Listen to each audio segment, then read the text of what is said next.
Para petinggi Dewan Pendeta merancang siasat licik untuk membunuh Nabi Isa. Menjelang hari raya Paskah, Nabi Isa dan para muridnya datang ke kuil Sulaiman, diiringi oleh seluruh warga yang menyertainya. Saat itu, para pendeta bertanya kepada Nabi Isa, apakah ia telah melupakan pernyataannya. Ketika kemarin di hadapan para pendeta, para petinggi kekaisaran Romawi, dan para seluruh rakyat, bahwasanya Nabi Isa mengaku bukanlah Tuhan, Putra Tuhan, ataupun Nabi terakhir yang dijanjikan. Lalu Nabi Isa mengatakan jika ia masih ingat itu dan tidak melupakannya.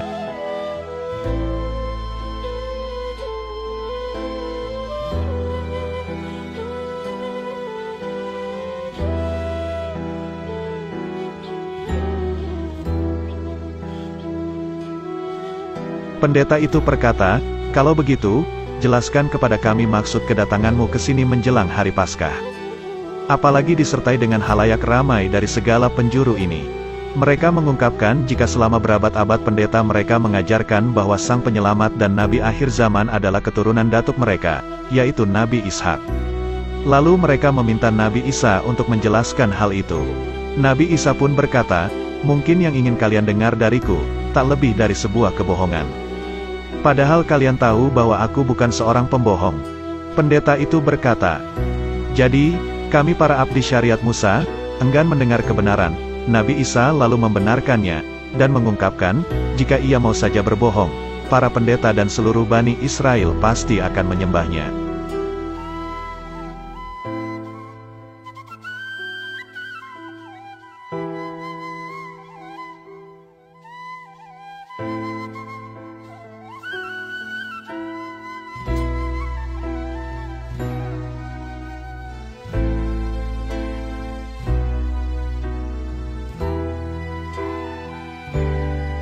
Tapi karena ia hanya menyampaikan kebenaran, maka para pendeta memusuhinya dan hendak membunuhnya. Lalu para pendeta itu menghasut seluruh warga jika Nabi Isa telah menuduh para pendeta kuil suci dengan hal yang keji.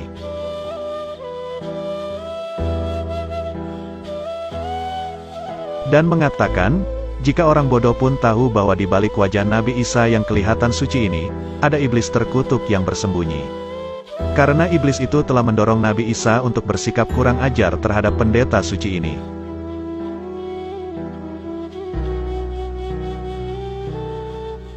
Lalu Nabi Isa berkata, "Wahai para pendeta, tiap kali aku berbuat salah, mengapa kalian tak memusuhiku? Tapi justru menyanjungku. Kalau aku berbuat salah, tegurlah aku. Ingatkan aku secara baik-baik, agar Tuhan mengasihi kalian semua. Namun, kalian memusuhiku dan tak punya bukti untuk mencela kesalahanku. Ini menunjukkan bahwa kalian bukan keturunan Nabi Ibrahim seperti yang diklaim kalian."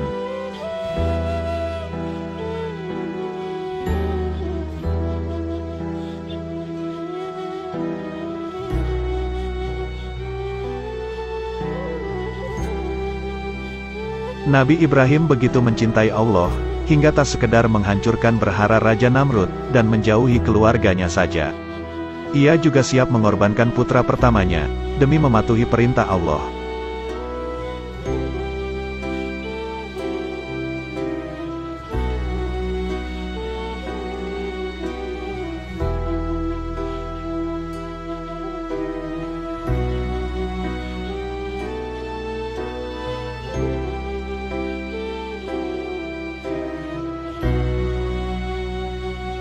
Lalu pendeta bertanya kepada Nabi Isa, "Manakah di antara putra Nabi Ibrahim yang kau maksud, yang keturunannya nanti akan menjadi Nabi akhir zaman?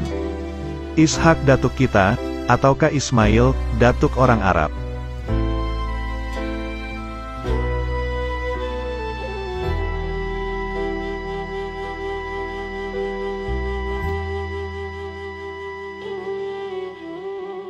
Nabi Isa berkata, "Ya Tuhanku, saksikanlah, Engkaulah yang memerintahkan kepadaku untuk menyampaikan kebenaran.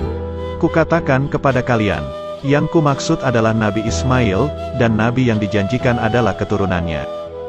Ketahuilah wahai Bani Israel, aku adalah utusan Tuhan untuk kalian. Aku membenarkan para nabi terdahulu, dan mengabarkan kedatangan Nabi yang dijanjikan.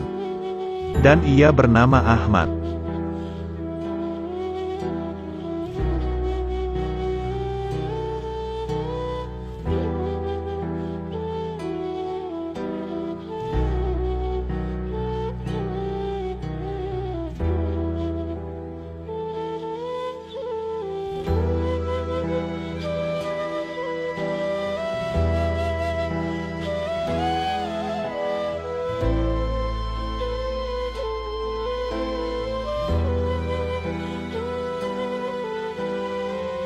Saat itu juga terjadi keributan dan kekecewaan bagi seluruh Bani Israel, karena nabi akhir zaman yang dijanjikan Allah, bukanlah dari garis keturunan mereka.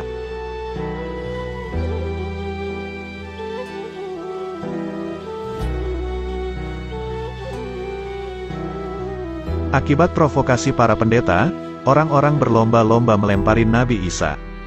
Namun Nabi Isa dan para muridnya berhasil keluar dengan selamat. Tapi para provokator menduga bahwa yang dilempari tak lain adalah Nabi Isa.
Setelah peristiwa itu, terlihat pendeta kuil yang sedang berkunjung ke istana kekaisaran Romawi.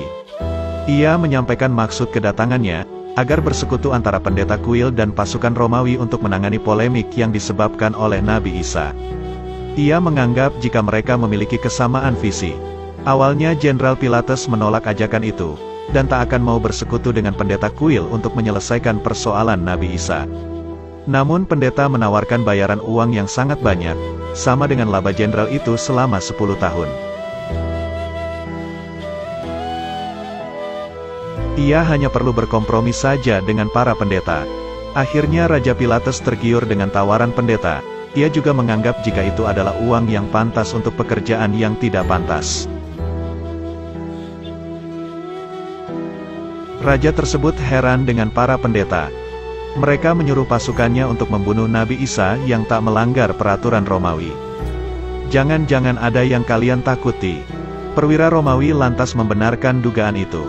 Benar memang mereka takut dituduh sebagai pembunuh Nabi Isa. Jadi sebaiknya yang bertanggung jawab atas kematian orang yang dianggap suci itu, adalah orang-orang di luar syariat mereka. Terlihat Nabi Isa berpesan kepada murid-muridnya. Jika ia akan segera pergi meninggalkan mereka, hendaknya kalian tetap teguh pada keyakinan kalian sepeninggalku. Nabi Isa memohon kepada Allah, agar memberi mereka penghibur yang lain.